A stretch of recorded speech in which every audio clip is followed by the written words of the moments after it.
Ya. Jadi dalam benak kami dulu magang itu ya Bapak Ibu sudah punya bahan, sudah punya ya, jadi begitu masuk di kami itu kita tinggal ngasih tugas yang sama seperti pekerjaan kami selesai gitu Pak. Karena kan sudah punya basicnya gitu. Ya. Nah tapi karena belum ada jadi ya Malah ngajarin. malah ngajarin Bu. Tapi Sama sekali kita belum punya apa-apa. malah ngajarin pegawai baru. Ini training karyawan baru. Itu kalau misalnya jelas pegawai misalnya untuk 2 tahun atau 1 tahun kan wajar loh Bu. Iya. Nah kalau cuma 2 minggu begini masa ngajar 2 minggu terus kami juga ditinggalin terus kita anunya apa tahunnya sudah bisa apa enggak Iya. gimana Om? Apa targetnya untuk kerja. Nah akhirnya kami setiap kali ada program pemagangan kami tanyakan dulu ini magang ini bedanya apa sama yang dulu? Ya magang terserah industri Nggak pakai deh. terserah industri. Makanya tiap industri kan lain-lain ya. Iya. Jadi kan indikator keberhasilannya beda-beda. Akhirnya ya karena sama-sama sekolah, nah sekolah itu Bu sudah punya pakem. Bahkan untuk penilaian pun nanti nilainya minimal segini ya Pak. Gitu. Iya. Nah, kami yang Mata dulu nih Pak. dari kami ya apa namanya nggak masuk mau dinilai piye kan ada yang begitu. Terus kalau di siswa bahkan kami pernah dapat titipan siswa berkebutuhan khusus. Khusus yang mungkin kelas inklusi kali ya. Iya. Inklusi terus mungkin karena atau dengan pertimbangan apa diajak komunikasi tidak nyambung. Nah ini terus mau dimagangkan masuk disamakan sama yang lain ya, sehingga penugasan kita ya khusus juga ya. Jadi ini saya kembalikan di penawaran kemarin. Nah kalau misalnya mau seperti kemarin ya Bapak Ibu fokus tadi bikin konten pagi sore terus menganalisis gitu untuk jalan ya. Nah yang kedua meredesain materi-materi ini. Tinggal materi ini wajib dibaca dan dicatat, dikasih catatan mana yang belum dipahami. Misalnya optimasi algoritma platform. Algoritma ini kan sebetulnya bahasa kerennya aljabar loh Pak. Berarti kan kalau bahasa sederhananya itu kan perumusan. Jadi setiap platform digital bahkan sebelum kita masuk ke software-software yang complicated, semua algoritma itu ya berhubungan dengan formula atau rumusan matematis. Yang matematis itu ada bahasa pemrograman yang kita mengenalnya dengan istilah binary.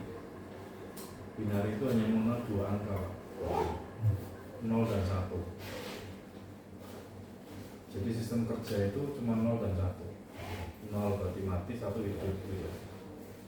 Nah, Termasuk algoritma ini. termasuk algoritma. Nah, itu kayak bahasa pemrograman basic. Setelah berkembang menjadi aplikasi yang macam-macam, maka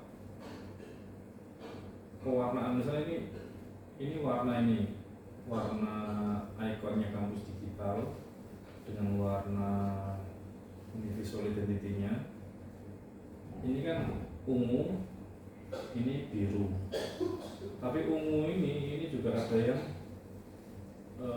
punya kode warna. Bapak Ibu pernah dengar istilah RGB atau CMY? Artinya warna untuk menghasilkan ini kuning apa warna Bu? Kuning. Yang di bawah ini. kayak gini ini kuning apa oranye? Kuning. Kuning Pak. Iya. Kuning. Pak Joko? Saya Kuning-kuning. warna gold. Gold. Oke. Gold. Nah, ini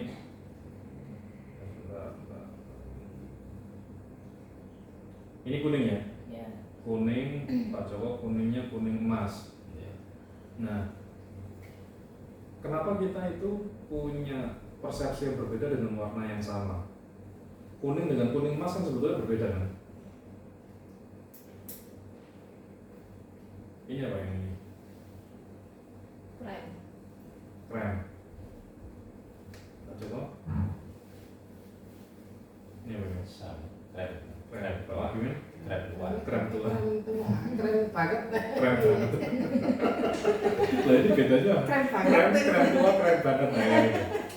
Nah, karena di komunikasi manusia itu banyak yang tidak bisa mendefinisikan dengan fix terkait pandangannya, maka dalam dunia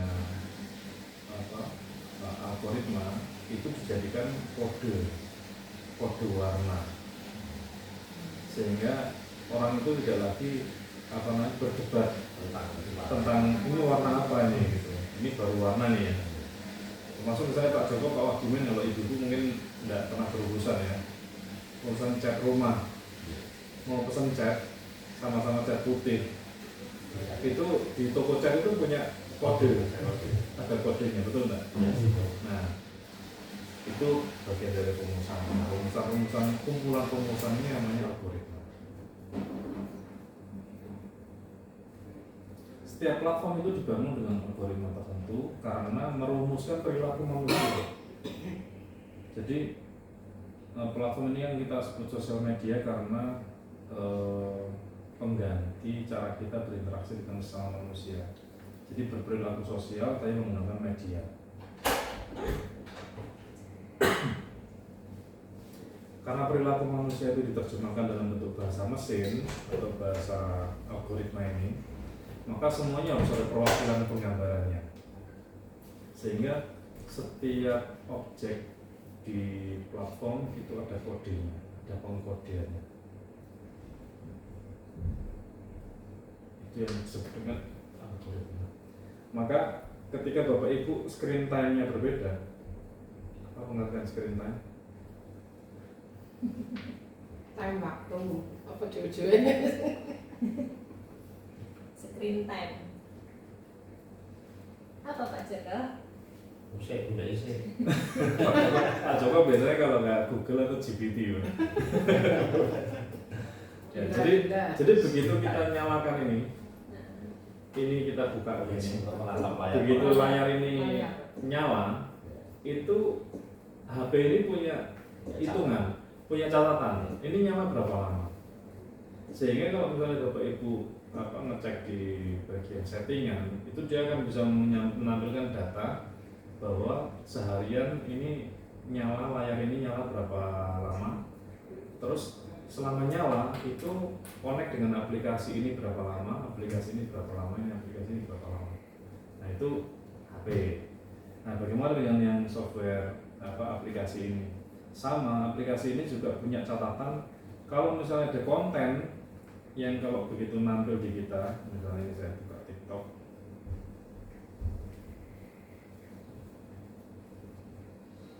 Nah, konten seputar iklan jualan tisu ini saya tonton 5 detik misalnya, terus kemudian saya scrolling. Ini jualan HP, saya tontonnya lebih lama. Nanti dia akan punya rumusan bahwa saya itu punya ketertarikan dengan tayangan yang sifatnya teknologi HP itu lebih tinggi daripada dengan tisu. Nah begitu rumusan itu muncul semua, itu kita langsung di profiling. Makanya begitu kita pernah buka, Langsung muncul yang ngatur terus itu betul sekali. Makanya kita tontonannya pasti kayak gitu terus.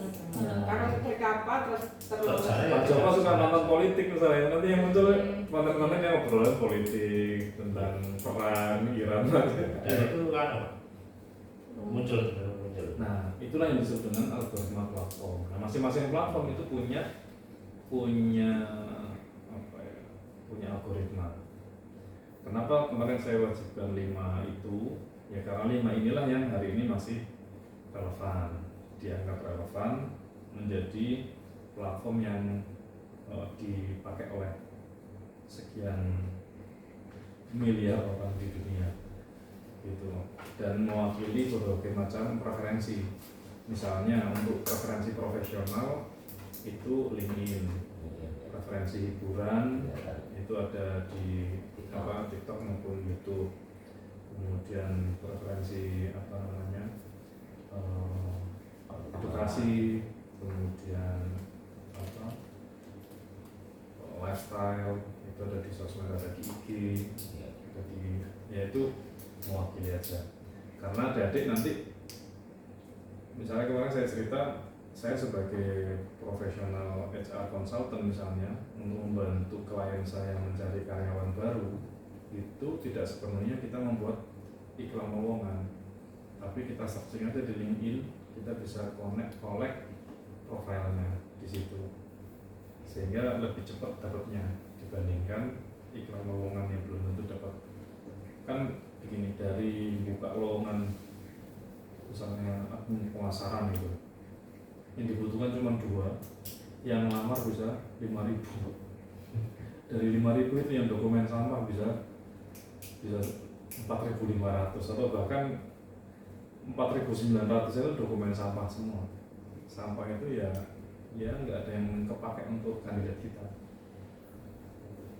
Artis lewat LinkedIn. Nah, itu betul. LinkedIn masuk Berarti kegiatan di program. LinkedIn itu kita kalau membuat bio kita, kalau bio data kita berarti harus apa ya, kemampuan kita apapun harus ditulis di sana. Betul. Nah, di LinkedIn kan disediakan formnya untuk kita mengisi skill-skill kita, portofolio kita gitu. Termasuk generate CV.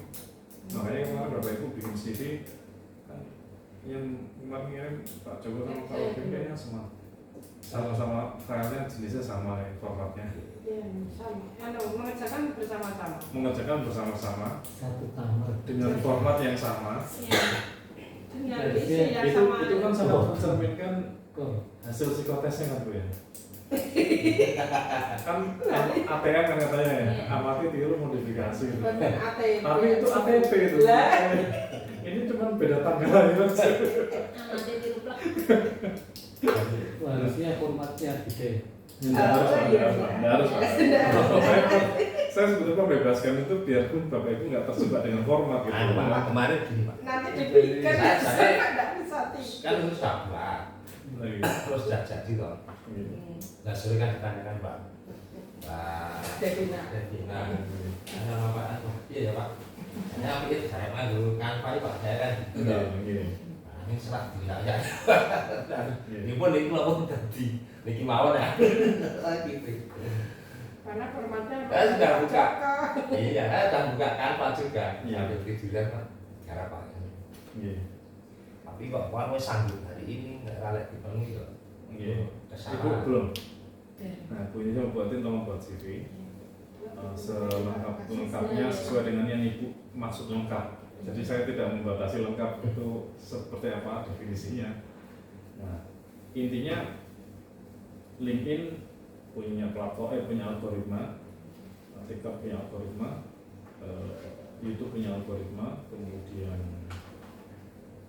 IG, Facebook punya algoritma.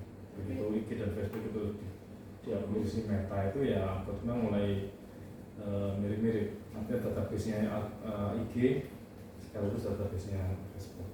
Itu maaf. Kalau di LinkedIn itu yang ditulis bagus-bagus tentang dirinya, terus ternyata kok diterima kerja yang nggak kok jujur, enggak yang nggak jujur jujur aja. iya gitu. Jadi bukan berarti terus orang cuma lihat linknya langsung diterima juga enggak juga Oh, Bu. gitu, ya. Kan tetap diundang di interview kan, kita verifikasi kan. Tapi kita kita langsung diterima terus enggak. Justru Ada rekrutmen, Janganlah merasa ada sulit. rekrutmen. tetap itu kan pola rekrutmennya. Nanti seleksi juga ada stepnya sendiri. Makanya kalau dalam kegiatan SDM rekrutmen dan seleksi itu kan satu rangkaian. rekrut berarti mengumpulkan sebanyak mungkin data calon pekerja. Seleksi berarti memverifikasi seberapa dekat kesesuaian yang dibutuhkan dengan yang tersedia. Nah, social media optimization itu membantu kita agar konten kita itu, kalau kita mau bikin konten, ini pasnya ditaruh di platform yang mana. Termasuk kalau misalnya kita punya produk atau jasa yang kita jual, itu kita lebih kuat di mana. Kalau jasa-jasa profesional ya LinkedIn. Kalau jasa-jasa konten-konten hiburan atau profiling, nah itu sehari-hari ya mungkin TikTok atau Reels gitu. Nah itu salah satu kelebihannya kalau kita mempelajari SMO ini. Meningkatkan kredibilitas dan reputasi ini clear ya, nggak ada masalah ya. Meningkatkan traffic ke website atau landing page. Masih ingat pengertian ini? Landing page atau website yang berada di posisi teratas atau di depan. Website itu rumahnya. Baik. Landing page dengan itu di depan. isinya apa itu? bukan, itu kan domain dan hosting. Oh iya, domain dan hosting. Domain itu alamatnya, hosting itu luas tanah dan luas bangunannya. Iya. Jadi website atau landing page itu representasi dari kalau kita punya kantor offline atau outlet offline, maka kalau di dunia digital kantor itu terwakili dengan adanya website itu. Nah, sedangkan sosial media itu adalah pergerakan untuk kanvasing, mengajak orang untuk datang ke kantor. Fundamentalnya pemasar itu kan kemarin dari mulai mengubah suspek menjadi prospek menjadi customer. Masih ingat yang rumus ini? 5 cara, 5 ways ya. 5 ways. 5 cara untuk menaikkan pendapatan kita, dimulai dari jumlah suspek ke prospek, kemudian dari prospek ke customer kemudian memperbanyak transaksi. Setelah memperbanyak transaksi, rata-rata transaksi, tadinya memperbanyak jumlah transaksi, terus menaikkan rata-rata jumlah transaksinya, kemudian menaikkan margin profit.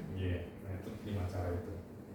Nah, kenapa kita itu perlu membawa orang ke landing page atau website? Karena customer kita itu tidak mendapatkan informasi yang lengkap melalui sosmed, karena sosmed punya banyak keterbatasan.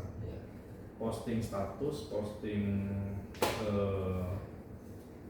feed itu ada batas maksimalnya, yang itu memungkinkan orang itu nggak bisa mendapatkan keseluruhan informasi. Dan sosmed itu kumpulan orang-orang yang memang hanya membutuhkan waktu yang pendek untuk nontonnya itu. Orang kalau mau masuk sosmed bukan untuk orang yang berlama-lama satu konten. Dan itu yang membuat kita semakin lemah berpikir, Pak. Karena kita kehilangan fokus, scrolling ganti lagi, ganti tema lagi. Otak kita itu jadinya mikirnya pendek-pendek. Sungguh pendek jadi. Sungguh pendek. Emosional. Nah, maka sosmed itu hanya sebagai kanal untuk menuju ke website. Website ini sebagai informasi utamanya. Kalau funneling, udah pernah dengar istilah funneling? Belum. Ada coba ngimpi ya. Emang belum. Iya.